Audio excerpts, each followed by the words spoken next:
everybody, it is Cinnamon Cooney, your Art Sherpa, and we are here to look at how could you paint an incredible water scene like a lake at night or dusk with fire and fireflies.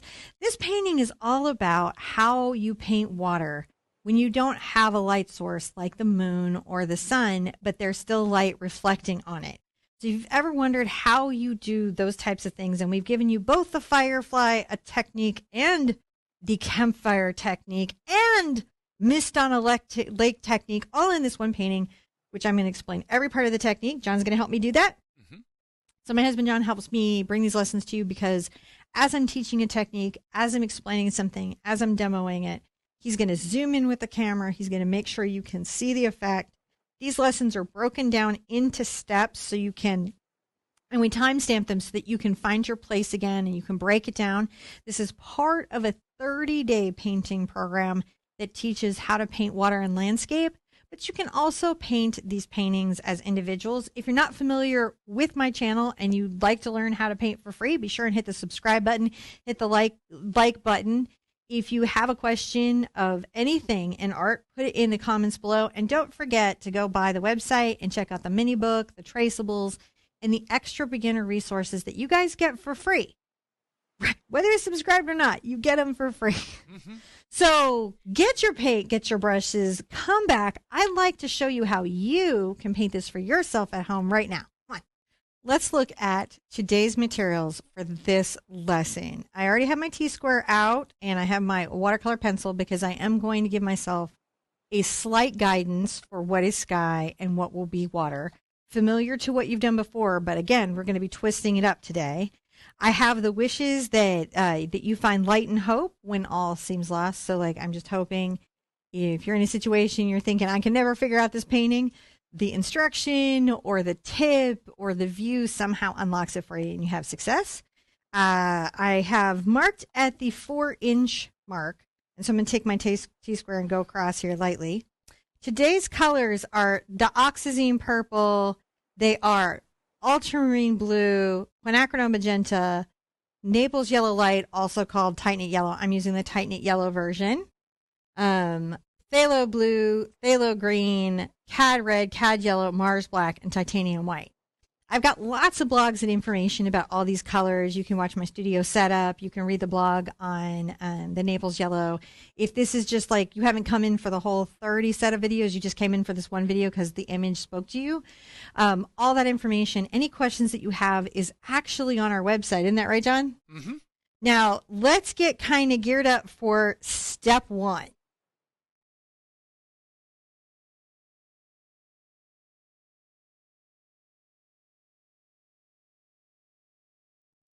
On step one, as I mentioned, we're going to take our canvas and kind of divide it in half. So if this is an 8 by an 8-inch surface, I'm going to divide it in half very lightly. I'm going to use watercolor pencil because it's going to vanish into the painting that I'm doing. And I even picked a color that is going to disappear into the pigment.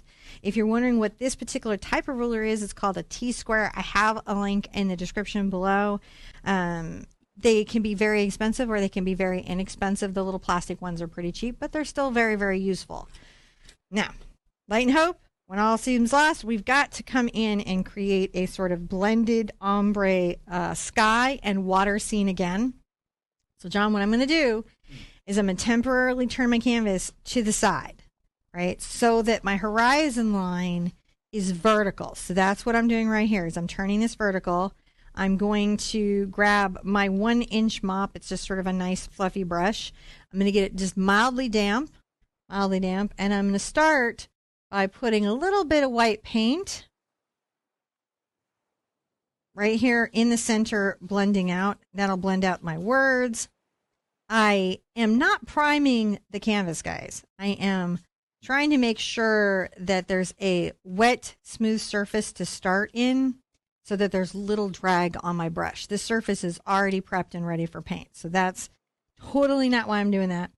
I'm going to take a little of my quinacridone magenta and that tight knit yellow. I'm going to mix them together with the smidge of purple. It's a weird little mix here, 3-color mix. You want to make sure you get it. And then we're going to get back into the bright mix on either side. But first, let's go here and start with this slightly purple mix. Right? I may rinse out my brush once I have that kind of interesting color there. And I'll rinse it out and get the extra water because I don't want the brush. I want the brush to be damp but not soaked, John. Mm-hmm. It's got to find that in-between space. Damp but not soaked. Now, on either side of this purple, I'm going to take this brighter kind of peachy coral. Right here. And right here. A little more peachy coral. So you see me mixing that right there? Right there and there. I'm going to rinse out. And either I have to dry out and use this brush again, like I get all the water out of it that I can, right? And blend, or I can have a second brush. I'm going to show you a second brush.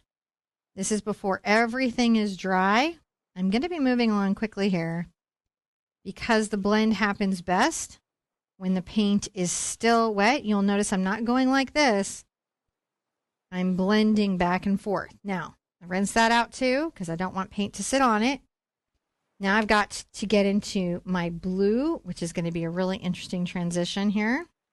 I'm going to take a little bit of my blue, too much water, a little bit of my blue and my purple together. They're kind of together. You can get some white into it.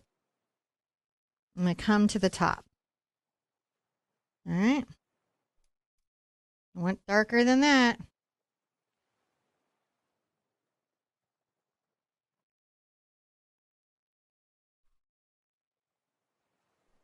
And I'm going to also come on the bottom here.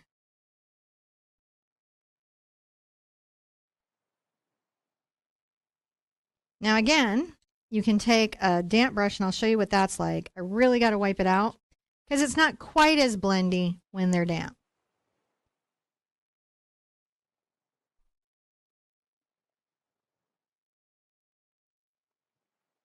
But you can see we really sort of have a tricolor little blended sky happening here. When I turn it right side up and vertical again, I should have some distinctive zones of color that are happening here. I like that very, very, very much. I'm going to dry this, and we're going to call this one step 1.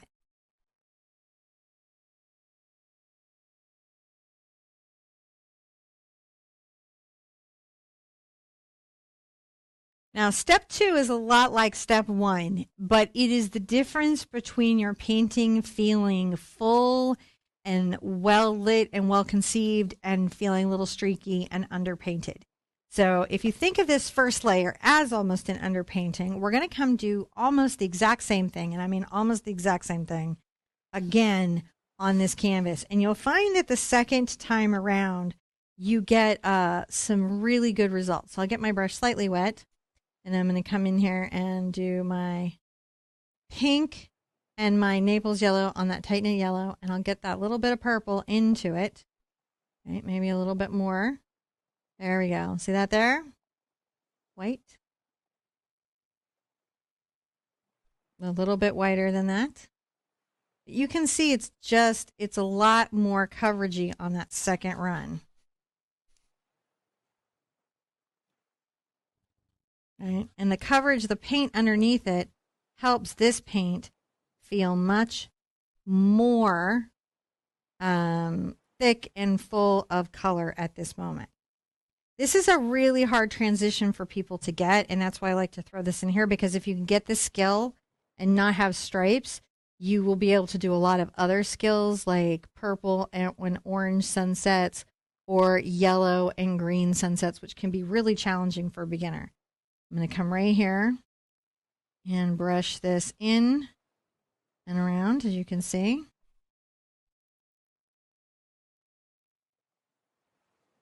Creating that sort of sense of what's happening there. A little more magenta, a little yellow. Just working that in. Pretty dramatic. Same up top.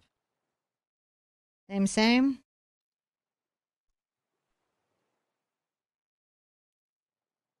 if you only have one mop brush and you don't have second or third soft blending brush, you can actually dry your brush with a hair dryer.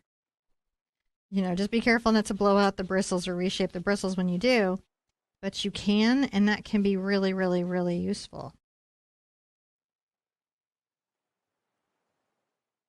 That's looking pretty good. I like that. Now, of course, I want to blend, right? I do keep a ton of mops around. I am like, how many mops can I have? I'll take all the mops. So I'm going to go ahead and give this that smooth blend like we were talking about right up into this guy. And the same here. Smooth blend right up into this guy. Pretty good. Now we've got some very interesting banding. I like it a lot. Mm-hmm. The Neapolitan of this, John, has an interesting element, though. I just got my brush wet, and I kind of wiped it out, and I'm going to get some white onto my brush. Not a ton. Not a ton, and I may even get a little of the pink into it, but I want to come right here. And I'm going to brush the smallest amount of white, as if there's a little white banding there. So if you think of this, now my canvas is vertical. One part of this is the sky, one part is the water. I do this vertically because it helps me see the line of my painting and not get lost in it. Because it's easy to get lost. I'm brushing the white into this now. Still just a 1-inch mop. I just have a lot of 1-inch blending mops. All synthetic. You can see the exact brushes in the description or listed in the mini books. Those are definitely there, you know. So that information is there for you. When I have this, I will go ahead and kind of make my darker bottom and top. There we go. And as you can see, that deepened up. So now we're fully into this really unusual, magical time of light.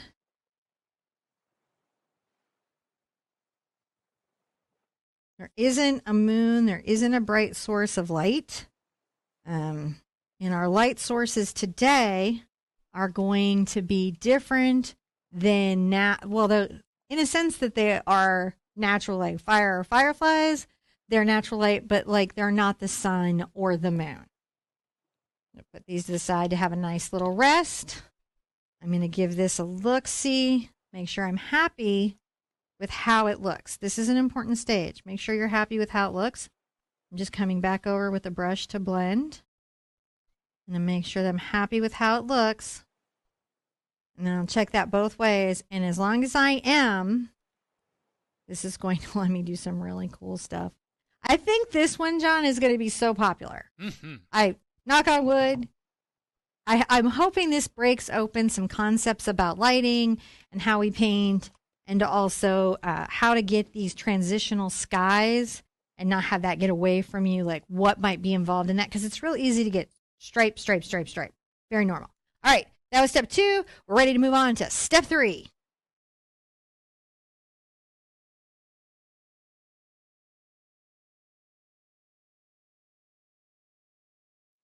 Woo, this next one's going to be a trip, John. We're going to do some cool stuff.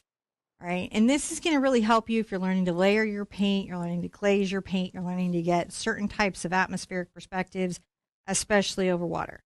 So again, I'm going to take my T-square and come in and kind of let myself know where my halfway mark is. I'm going to use chalk this time. And the reason for that is that I really want it to vanish into the paint, but I want to see it lightly over my surface. Now, coming here from the side, I'm going to create a little insmith out. This is like from the 4-inch mark, about an inch above that. I'm going to just let myself know. And then I'm going to wander out. You see I'm pulling a little landmass out. A little bit of landmass that's coming from over here that we are seeing, right? And we're also going to have a landmass down here, but I just want to know where those two things are so that I can take this round blender and I'm going to get it wet. I think I'm going to make sure I have clean water. And we're going to put in a little bit of misty fog. A little bit of misty fog. You can never clean your water too often. You really can't. Now, I want this to sort of blend into the background, so I'm going to pick up some of the colors that I have around. And if I have to, I'll even push with my finger. You can use your glazing medium here too to some great effect, right? It's about having very thin transitional runs of color. It's kind of creating a sense of like misty fog. I got my lavender into it.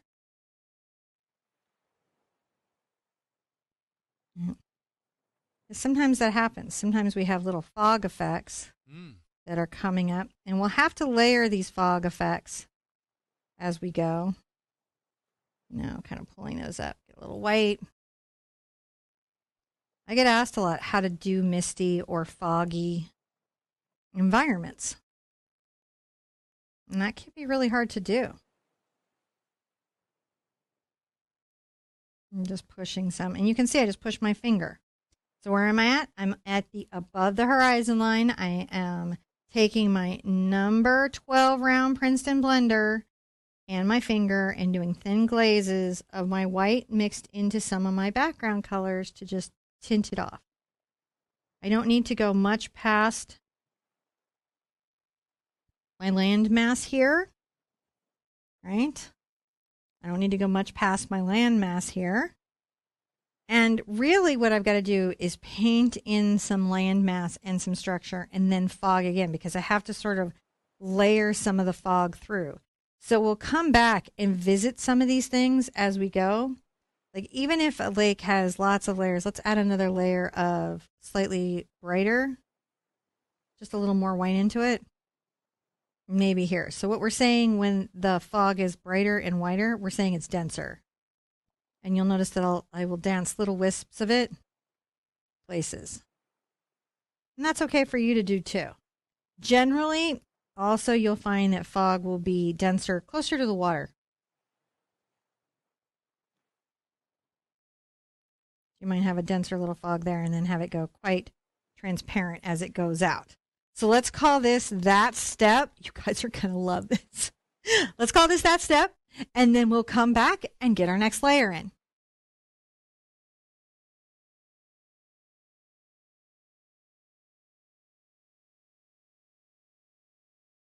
So for the next part, we have to put in the next layer of environment, which is going to be some silhouettes and some embankment and some trees and little grass details. This is mostly going to be done with black, which is fantastic. I'm going to grab my number 4 round as well, so that I have lots and lots of options. Now, the landmass, I can take a bigger brush to paint it. So I could take my number 8 cat's tongue and my black and pretty easily come along here to say there's some landmass. Even though I'm going to put lots and lots of perhaps reeds or other things there to speak to it, I still like to give the top line of where I imagine the ground to be, because it kind of helps me place trees and create object relationships, even as I'm going to paint a lot of that line away. I don't mind. I don't care, because I need to be able to see what it is. So what you see me doing there is I'm pulling in a little peninsula land and then giving it a little, whenever I do that, it creates a sense of there's land that's pushing out here and curving it back. Scale and relationship and distance. That's what we're speaking about. The object size, as you put other objects in, like if I put a teeny tiny house here, then that embankment would seem further away. But if I put a big house there, that embankment would seem closer. So think about object relationships.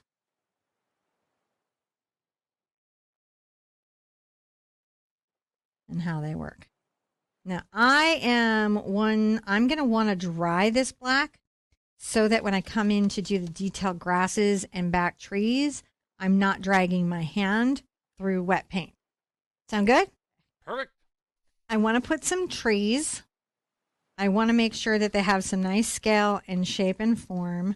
You can take a round, you can take an angle. I'll just take my, like a round again, my number 4 round. and I'm going to give myself some lines. One trick that I can do if I want to make sure that my trees are somewhat straight is I can use my ruler to give myself a guideline for at least one, right? I can have the other trees be sort of angly, but that way I've got one that I'm like, dude, I know that's going to be straight, right?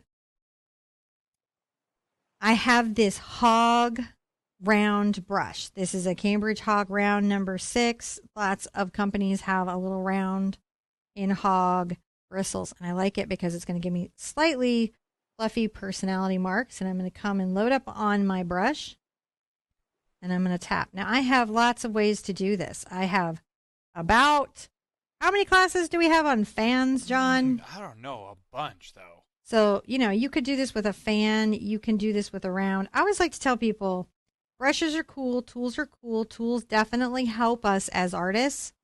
But the truth is that the magic of the painting is in you, not the brush. And knowing and being familiar with your tools does help. But the tools don't necessarily create the painting. It's you and your relationship to your tools that creates the painting. Have you ever seen people, John, that paint like massive landscapes with their finger and a couple of little swishes? Yep. That's their tool. It's not their finger. It's them. They're definitely the magic. I'm going to tap out. As you can see, I'm going up and down with my brush, letting little rough shapes go.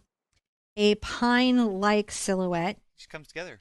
Yeah. The thing to remember about your pines is you don't want to build a ladder, right? Which is where each branch kind of comes out in even spacing. You want to create very uneven and interesting shapes, and the tree should be getting a little bit wider as it gets closer to the embankment. Right? It's always a good idea to come back through with some black and make sure you have good black. Now you can do other trees next to it. Generally, there are trees that are close together. They kind of group together in family groups. Mm-hmm. They kind of group up. Yeah, so I'm going to do a smaller little tree that kind of comes here. It's going to be shorter than its friend. It's going to be almost off the canvas. And then maybe one that kind of comes up like this and has a little bit of a friend out there. All right, so it's an interesting line of tree. Those lines sort of help me see. Now I can go way off the canvas on this side, almost to a solid black every time, but I'm going to bring a few branches out. What's going to be important is that I allow this pink and blue to show through the silhouetted trees. Tapping up and down. Just on the toe. Right? Making little branches out, but I'm not making ladders. Don't make ladders. Make ledges, don't make ladders. Random ledges. And then as we get closer to the ground, things will become more solid. So that gives you another little tree line.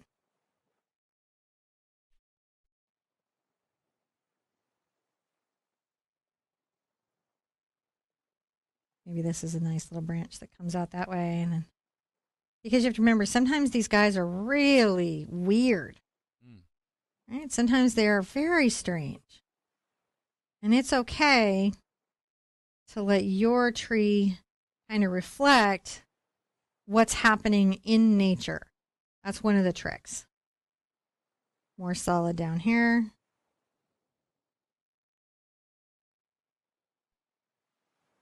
Like the trees coming together in a little group. Right? And there's that weird little secondary branch coming out. It's a strange little fellow, but that's what happens along bank edges. Now I'm going to come along here. And on the edge of this bank, kind of add a rough little line of implied plants.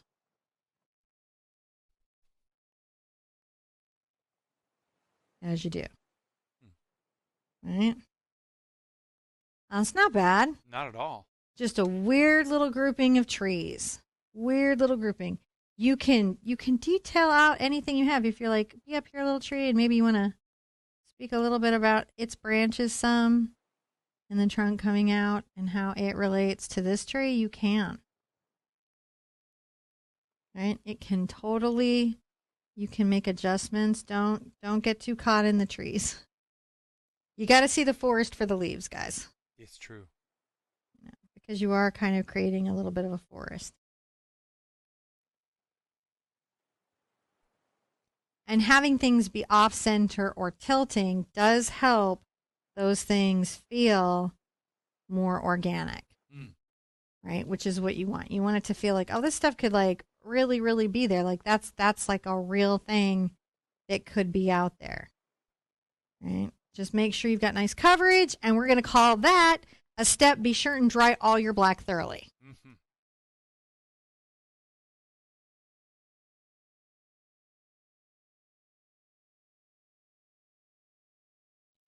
So coming forward, I want to create some depth to my layering, and that means I need to add in another layer of mist. I'm going to get my number 12 round blender again.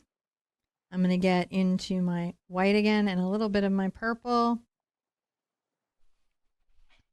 I'm going to come here and begin to mist up along this bank and in that space above there. See, because if you think about it, there's water above the water often it mists, doesn't it? Mm-hmm. You know, it's not just misty on the lake in one spot. It's often misty on the lake in many spots. We're going to continue to layer that in. But for it to feel like it's a real thing, we definitely want, I'm going to get kind of more into the purple here, to have this mist be in more places than just the lake. Can you see that pushes it back? Mm-hmm. Now I am getting into my purple, so that the purple is toning this mist, and then I will highlight it.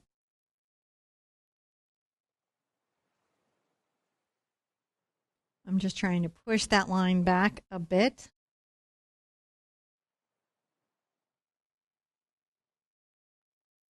There we go.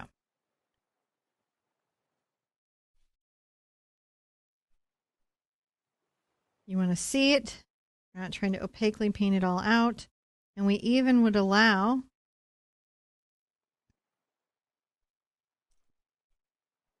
come here above this little mark. This also helps define maybe this embankment as separate from where these trees are now. See how that does? Mm-hmm. Because they're a little bit misted, aren't they now?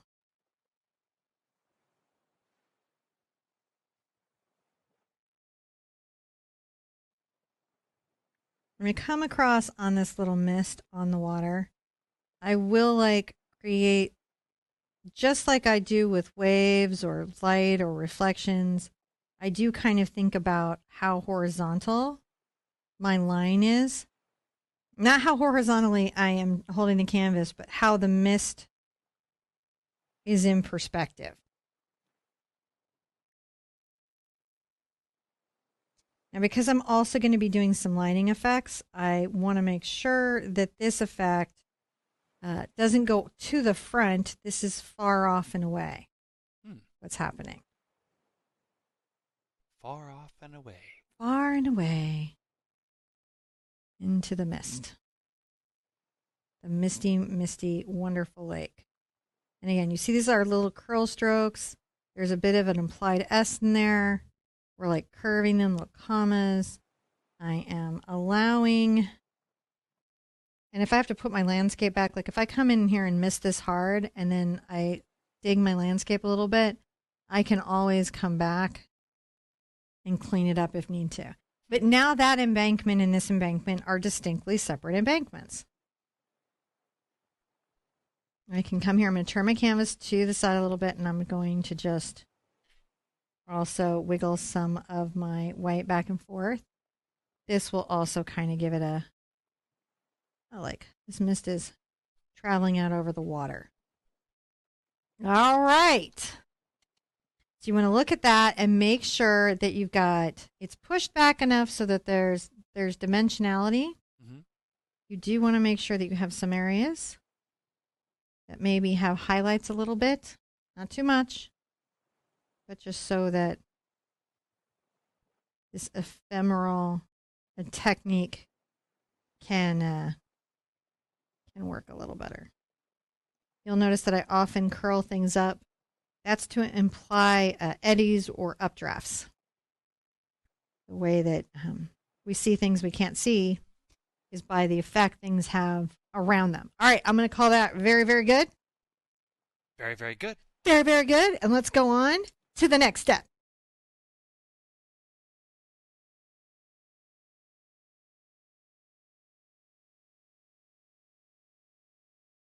Now, there's a couple magical narratives, John, that I want to put into this piece. I want to put in some interesting lighting that's happening over here in Reflects on the Water.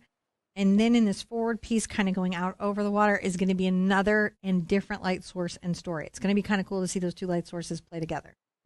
To do this over here, I'm going to take, again, my number 6 round, and I'm going to grab my red into my black.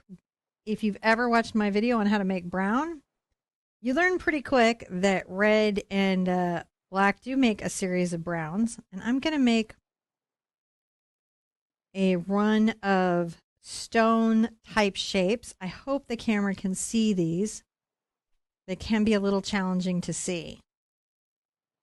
They'll be easy to see once like we get a lot of highlights in them. You can see them. Okay. Now we're going to get this here, and then there'll be a little bit in the center here. A lot of this can stay dark. Some of this will go down the embankments a little bit, helping us see the form and shape of what's going on. Okay. If I want to go a little more into the orange. So I'm adding a little yellow, my CAD yellow, into it, and I'm going to highlight the tops of what could be rocks, just a little bit, right? Just a distant glow.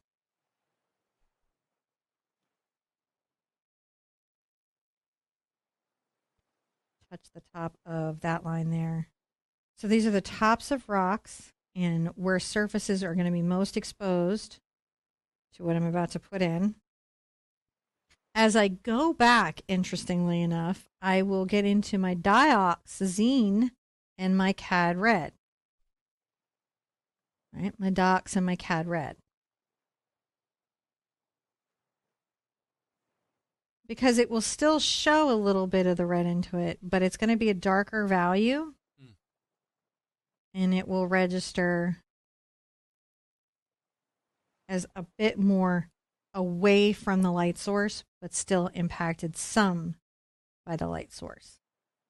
So if I put this like little run of bushes right here, and then I get a little more perhaps red into that, just a little bit, it will show that. There we go. There's a bit of bush there. And again, can you see that, John? Mm-hmm. All right. So I don't know if we need to zoom in on it or what we need. Okay. Like, because sometimes I don't. John's the camera master and he knows what we need. We're kind of switching between the two there, but you can kind of see. I'll add some yellow into this where I need to just pop close to the fire a little bit of light source. Too much yellow. I'd say that the biggest challenge in seeing the darker colors is when they get shiny because they're wet. Mm-hmm. It's sometimes difficult to know. Now, interestingly, right underneath our big light source, we're going to have a dark area. It's a strange thing how that works, right? It's definitely a strange thing how that works. And I may grab a little of my phthalo blue and a white, but like a lot of phthalo. So this is going to imply like we could see some stones or embank or shore here, but because they're in blue, they're maybe not in direct cast light, so it helps it have a nighttime effect,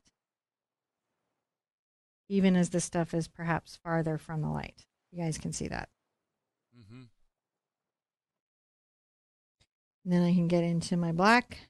I need to move forward on the silhouette.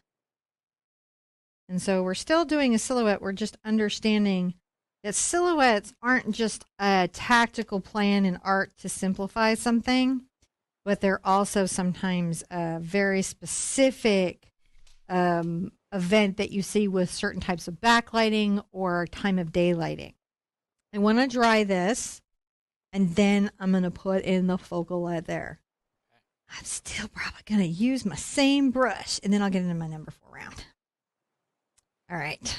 So still with this brush, I'm going to get some cad red, just a bit of my yellow in there, and I'm going to begin to speak to a fire, a little campfire.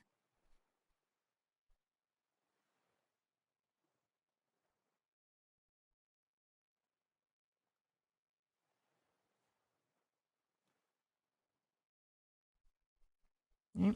And that little campfire is going to go up. Now coming down, the light could catch a couple places, as it do. And then we're going to make little right and left marks. I kind of am turning my canvas a little bit to have a more level angle. So if you guys need to see it, this is where we're orienting. We're going to be making a little bit of a zigzag coming down this lake.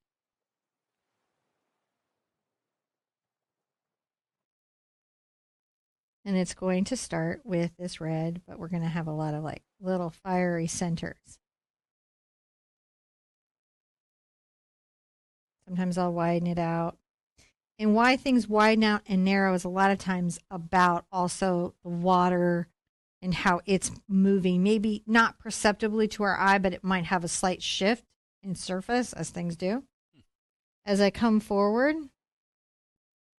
I'm going to add a little more yellow into that.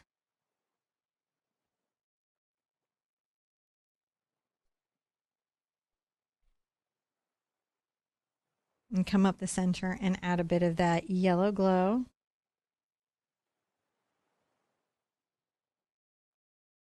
Come down the water. Similar.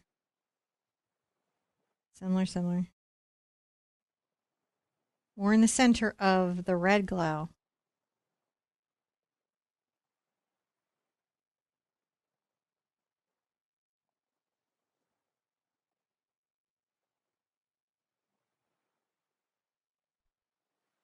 Now I may need to come back with red to be on the outside of the fire to make sure that my fire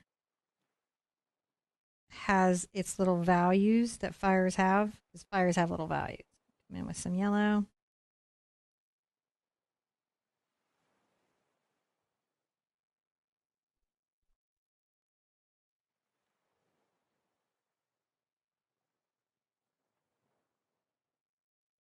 And I'll come in and tap my little brush.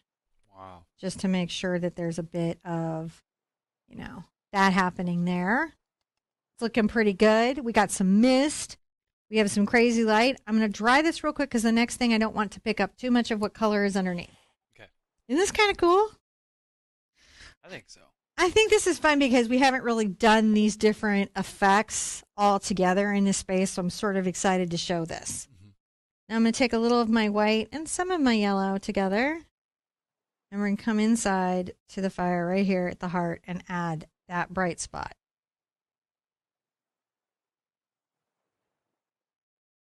See right there? That's how the fire glow.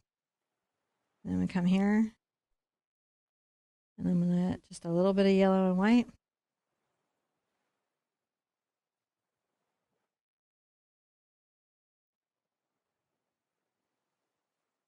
Just tapping a little bit so that the water shows some of that. There we go. So now this is reflected out across the water. Isn't that really cool? Yeah, it really is. So we're seeing that a bit. I haven't worried yet about getting reflections from trees down here. I haven't worried about some of that yet because I really wanted to get this in. So let's come back on the next step and pull it all together.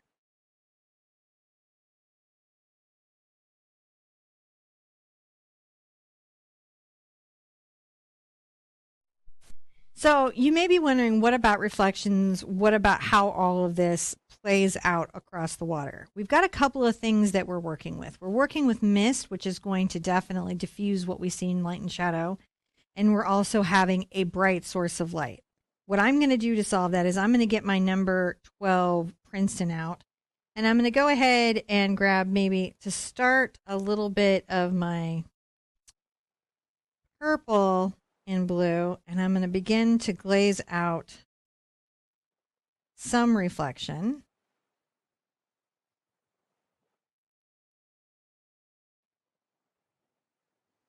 And hopefully we can see pretty well.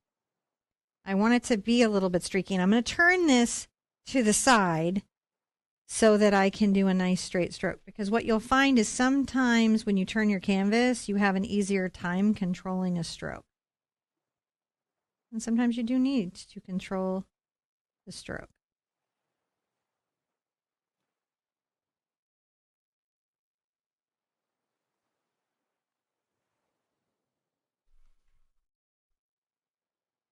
Just brushing across here. I'll put some mist back, but I just want to make sure that those reflections, what we would expect to see, might be present there, right? Mm-hmm. I turned it up right again. I'm just trying to make sure that, I think that's going a little bit too high, and I can just rub that out. I think I want to do the longer ones here.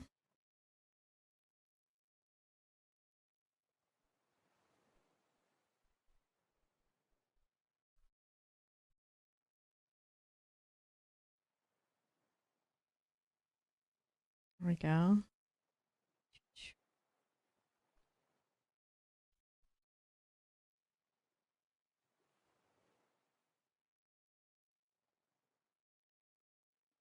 Just making sure.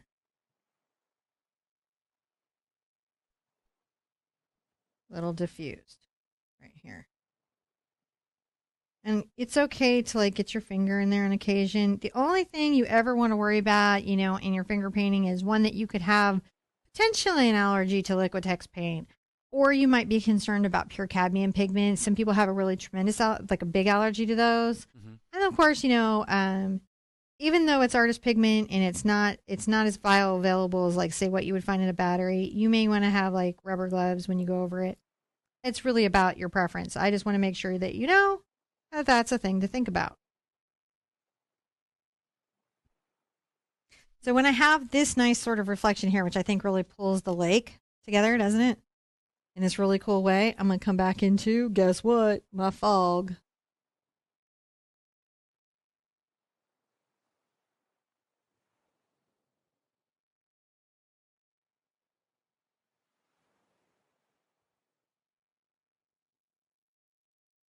Because that can go forward. That can be, you know, that's not just contained. Mm-hmm. It might wander forward. That's how we address that.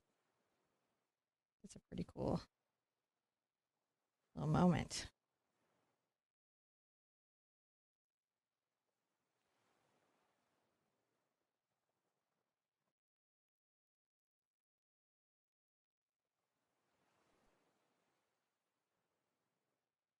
Just like to push and pull the little brush, so you can see, to create those little atmospheric moments.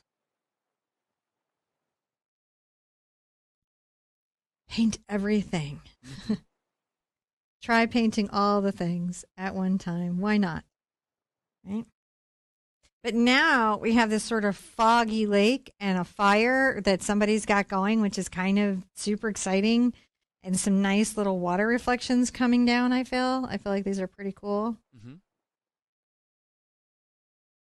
You know, pulling those down. I like to pull reflections down. Reflections are fun to me. I don't know what they are for you, but they're so fun for me.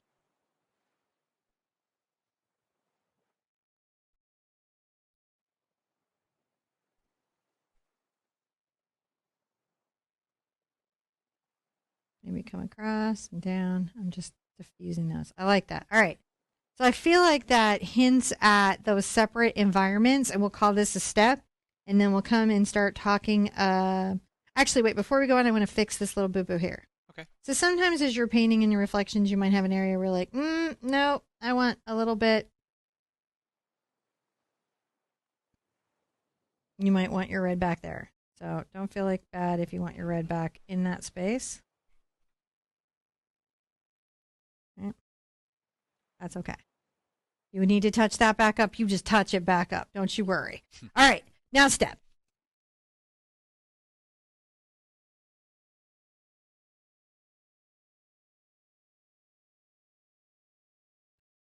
So one of the stories of Water Dawn that I've been wanting to tell this acrylic April is not just like, water effects and techniques, but almost like a meta story between each painting. Mm-hmm.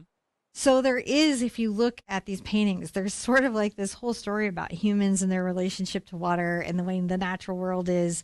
But there's even like within it little stories of like maybe particular people, which I thought was a lot of fun to get in there and tell. And actually, I was encouraged to do that by John, who was like, you know what you ought to do? And I was like, no, I don't know what I ought to do. And he's like, you ought to do something where there's like a story in a story. And I'm like, okay. So right now I'm taking a monogram liner and I'm mixing a little bit of my phthalo green into my cad yellow. It's a pretty bright color, because they're both pretty bright.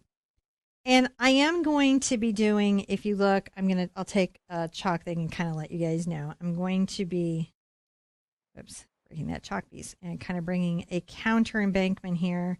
And the counter embankment's going to have like a lot of little delicate grass. And in that delicate grass, there will be fireflies. But fireflies rarely stay contained just to where, in the plants. So we're going to put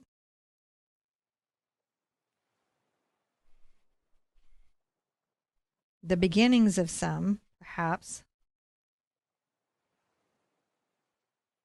kind of coming out on the water. And I'm doing these here so that as I put in the grasses, there's some that are peeking out. Mm-hmm. Right? If I don't do this layer when I'm planting,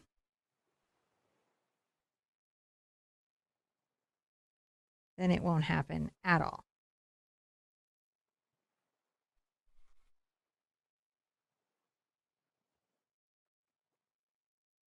I have that there. There's the beginning of them.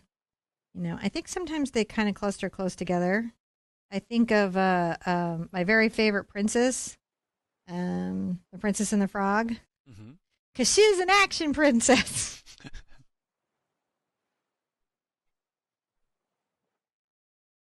The Peanut Gallery would like me to remind you that it's Tiana, in case you didn't know. But she is. She's one of our favorites in our family. For all my girls and my son, they like all the Disney action characters. They're much less into like like trapped in geolocation princesses, like sleeping princesses, waiting princesses, singing princesses. My kids are like, which one has the sword and jumps off things? Because that's the one I'm about. Mm-hmm. All right. So I'm going to come here and I'm going to come into the water, and underneath where these little lights are, I'm going to make a little dashing series of marks. You see that there? Yeah. And I'm still just in the cad yellow and phthalo green, and it's just kind of under these little marks. And the reason that you want to have it under the marks is because it shows that these are floating over the water. That's how you create that little effect.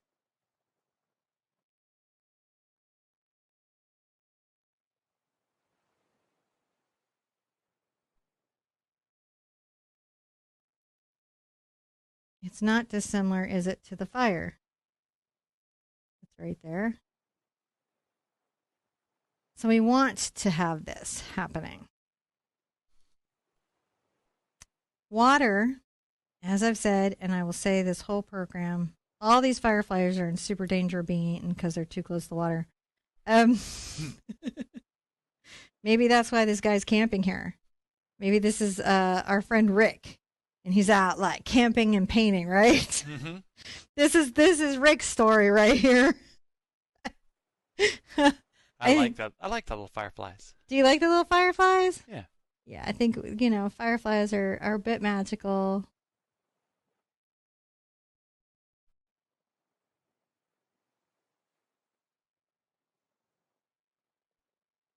You know, we put the little reflections under them in the water so that they show. You know, that's a good start. That's okay. But we're going to come through and I'm going to grab some white paint.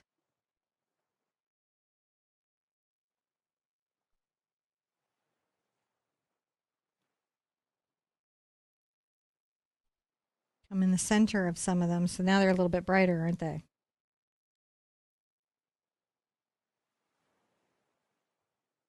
I'm leaving the green definitively showing. I'm just creating a brighter center. In the bright center. Mm-hmm. And then we come in and we'll grab some just yellow. Maybe a little white.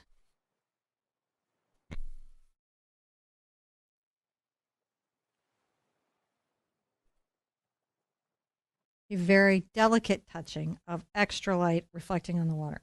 Mm.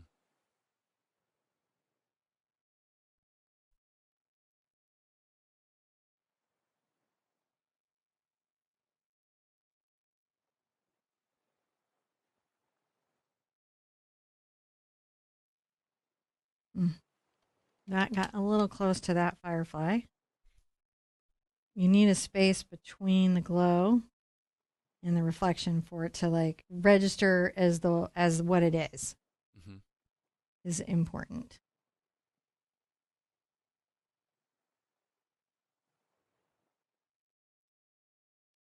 And you can always get like some of that back. You can take some watercolor, the color of the water, and come between the dots and the reflections a bit if you need to space those out. Now, I might as well start the front bank, but let's call these separate steps so that you can kind of think about these water fireflies, and then we'll have the fireflies up in our little grasses, and we can see what else we need like floating through for just balance and charm and magic. Shall we? Yeah. Okay.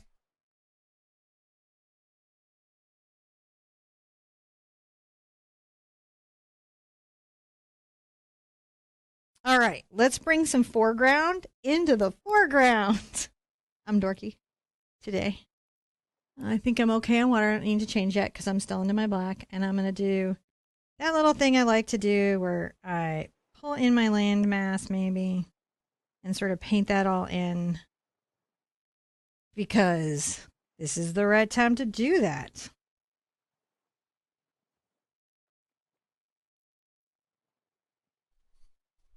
I decided to drop it down a little bit. Yeah. Huh? Yeah, I see your foreground. Yeah. I like to, create that mass first. I'm going to dry it so that when I come in with my lining and I'm doing the little delicate crossworks and stuff, and if I've got to rest my hand, it won't drag paint through. I'm excited. So first I'm going to do some of the broader grass strokes, and then I'll dry again, and I'll do some very delicate shaped grass strokes. Okay. Right? So I'm going to come in with my number 4 round and thinned, but from the heavy body paint, and I'm going to begin to take the top of this embankment and make little grass strokes. Now, the trick to grass strokes is that they should go lots of little different directions. They should curve right. They should curve left. They should be short and long and all of that in between, because wild grass is messy grass. And that's important to remember. Another thing I'm thinking is I think I might want to put some fireflies even further out here, kind of across the lake to create some depth. But again, I want to make sure where I'm putting my grasses, and sometimes I do those last little touches at the end because then I can take in the whole piece.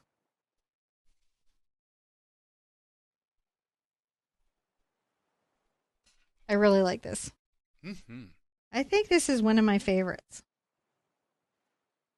It's what I need right now. It's where I wish I was. It's where I wish I was.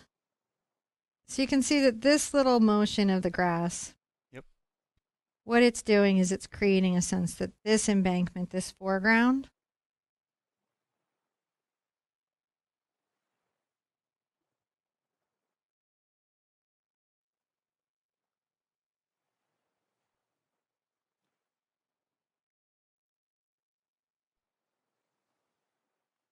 I guess I bring some longer, tell that story where your grass is wild. And it's, oh, look at that already. It's Yay! really grassy. So grassy. So wonderfully and delightfully grassy. But let's try and make it really magical. Now I'm going to take my #1 monogram liner. What you're just talking about is a fine lining brush. And I'm thinning my brush. I'm thinning the water, not my brush. I'm thinning the paint with water. And I'm going to come here and add some little detail grasses. See? Little bits of grasses that are perhaps detailed. Maybe they have these little feathery tops. You know, these little guys? Mm-hmm. Because that's going to make it seem like a wild lake, isn't it? Oh, it does.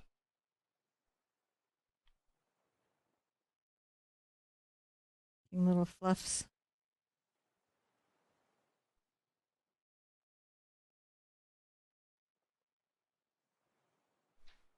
Little clumps. I tend to jump around. And the reason, and I know that's a little bit tricky for you guys to follow, but the reason that I do is that's when I see what's missing. I've seen something that needs to be there, and I'll jump there and put it in and be like, oh, this needs to be taller. This needs to be shorter. Mm-hmm.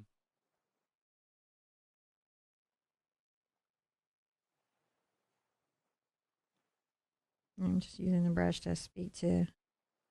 The other reason that grasses are important is that we've got to give context to the fireflies. Fireflies, they like stuff to hide in.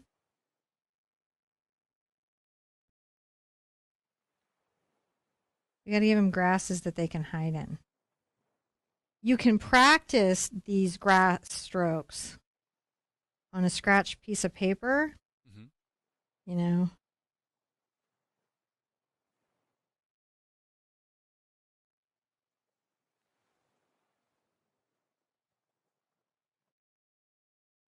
And I have some isolated ones that you can look at in the mini book to give you an idea how you might try and create that line.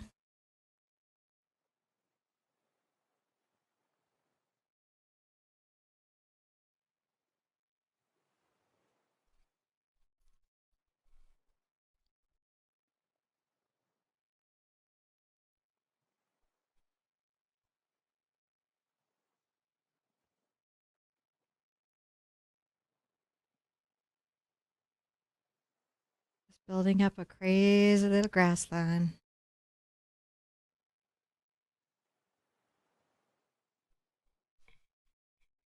It doesn't have to be, like this the whole way down. Mm-hmm. You just want bits of this. It just needs to feel natural. Right. Of nature. And that's you can't get too patterned because otherwise it looks like it's just. Well, like you gardened it. Yes. Yeah. Yeah. In fact, I think some of the best gardeners are the ones that can make a garden look like it just accidentally happened. They're like, yes, all of these wonderful, amazing plants, they just almost came here. So you can see I'm just trying to create these little bits.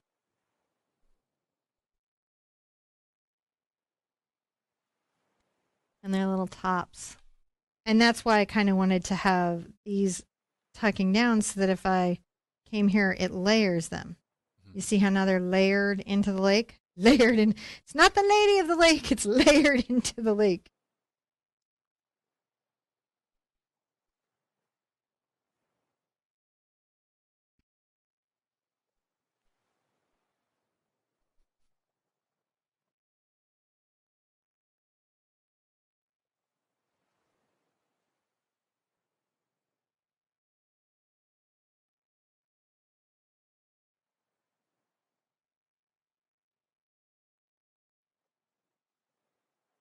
Just getting those layered up into the lake. All right.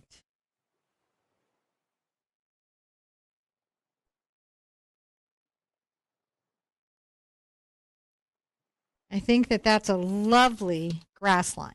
Like, that's a really gorgeous grass line. And now I want to be able to come back and kind of tie all the magic of the far bank, the fireflies, and this front grass all together in the next step. Mm-hmm.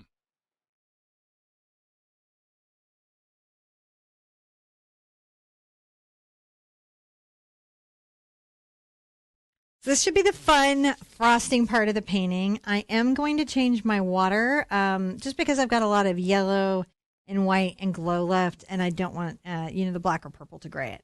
I'm going to begin with, again, my number 1 monogram layer, and I'm going to put out a bunch more little fireflies. I'm going to place them where I think they go and they glow. That's what I'm going to do. So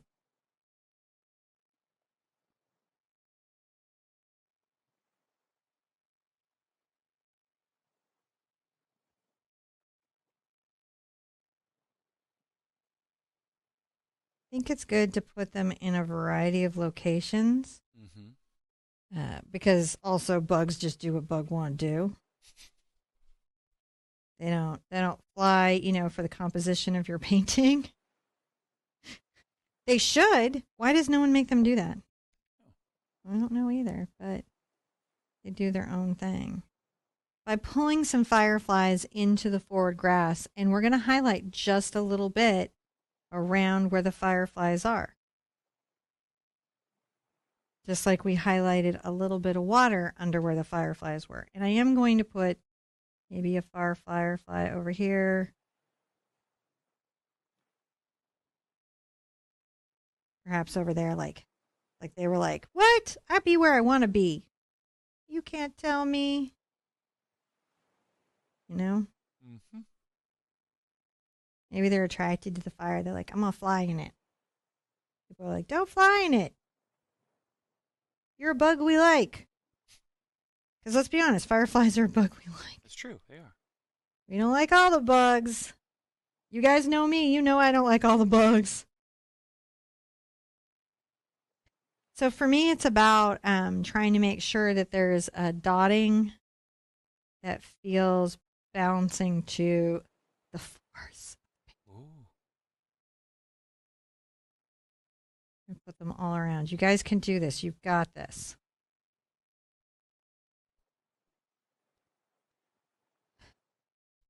This painting is what I need right now. It really is fantastic.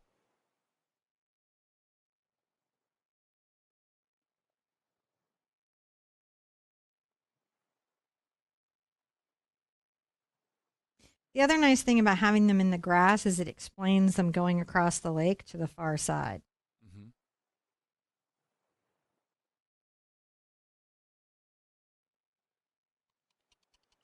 When they're all in and you like them, I do recommend drying because, again, you don't want to smear your firefly. Right. We're letting these dry, and while that is, we're going to talk a little bit about the world that they're illuminating. I'm going to take a little of my green and blue, mostly green together, and a smidge of my white. So little. And we're going to make sure that around our little fireflies, there's a little bit, right? A little bit of the highlight where you can see the grasses around. I think this is a weird touch that I like to do, but really it speaks to the fact that they have their own light. And they would blow things up around them. Mm-hmm.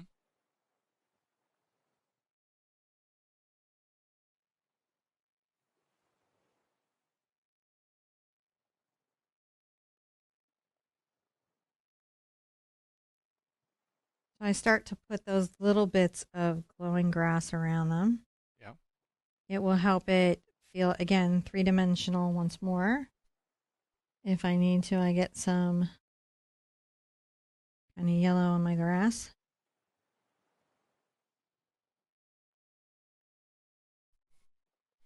See how that grass is now a-glowing? Mm-hmm.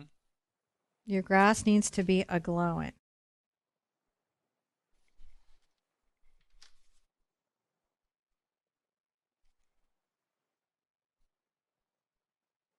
Brushing some little strokes of some blades that are caught in the little firefly light. It's not everything, it's little bits.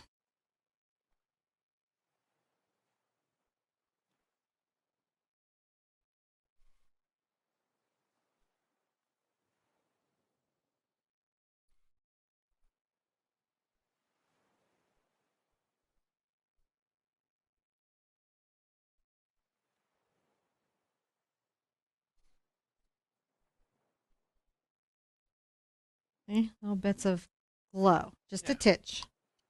Just a titch, just a titch. Then I'm going to take a little of my green yellow here.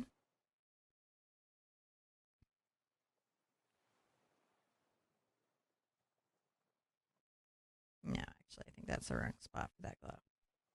It'd be down here.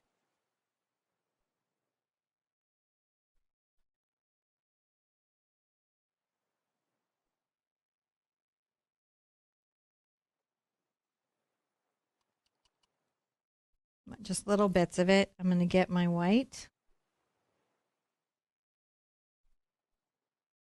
Now, you could do your fluid. And I may need to come back and improve my glow around the white dots so that they're a little bit bigger and more focal. That you kind of get the sense of it, yeah? Mm-hmm.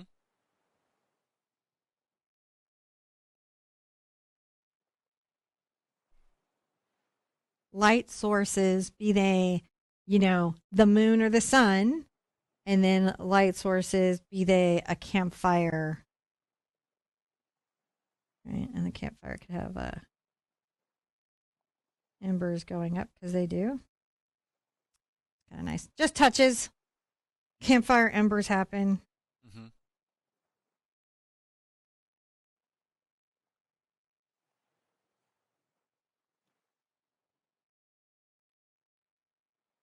Oh my goodness, John. Does that look like firefly magic to you, sir? That's pretty fantastic. All right, so we have little bits of fireflies happening here. They're dancing around. We can see them where they're making little bits of light. We can see their little grasses.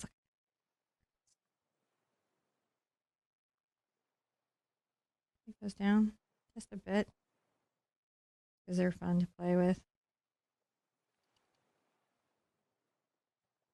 I might grab a little bit of the green and make sure that some of these have a bit of a glow around them. I'm just doing the circular green to increase a few of their glows. Grow their glow.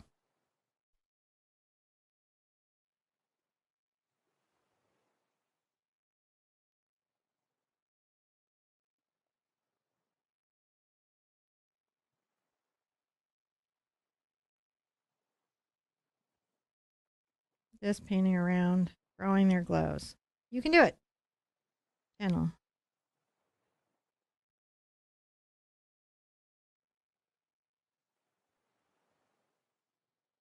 Not everyone, some.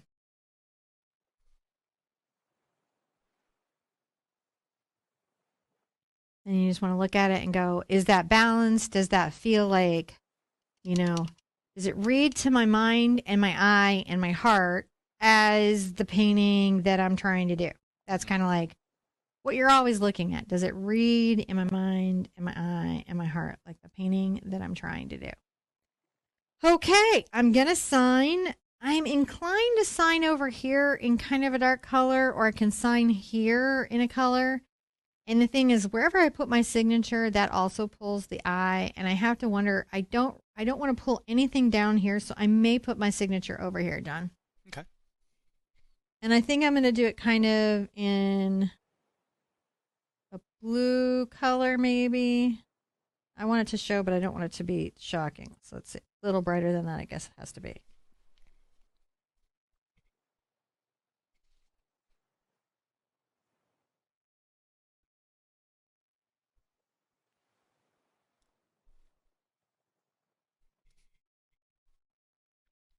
Your signature is part of the composition of the painting. So you don't want to put it somewhere where it's going to undo all your hard work. So if I tried to make a little line into the canvas and through fog and through effect, you know, tell a story, create a path of light, any of those things, and then I put a big thing right here that just pulls my eye away, there I go. All right. This is total. I mean, this is like Rick, isn't That's it? He's out there. Yeah. We see him off here. He's out here. His tent's back here. You don't see the tent. Tent's back there. Time to go camping. Time to go camping, isn't it? Time to go camping. Time to go fishing. Time to go outdoors. Find our zen. Find our big sky. Get out of our houses and enjoy our lives. Now, we're going to be doing that every single day in our imaginations, visiting different times of day, different types of water, and the way light and atmosphere and environment affect landscape and water. Each day it's going to be a little bit of a different twist. So you're going to learn different times of day, different kinds of weather, just all these circumstances and locations. By the end of it, if you do all 30 with us, you will have a much better understanding of the story of water and how, as artists, we can paint it in just 30 days. You can paint better. Whether you're here for just today, I really appreciate your company. John really appreciates your company. Yes. If you are here for all 30, I just want to, you can do it. You can do it. You can do it. You've got this. You can do it. Just make it your own. Be easy with yourself. And remember, it is the journey, not the destination. Be good to yourselves. Be good to each other. And I want to see you at an easel really soon. Bye-bye.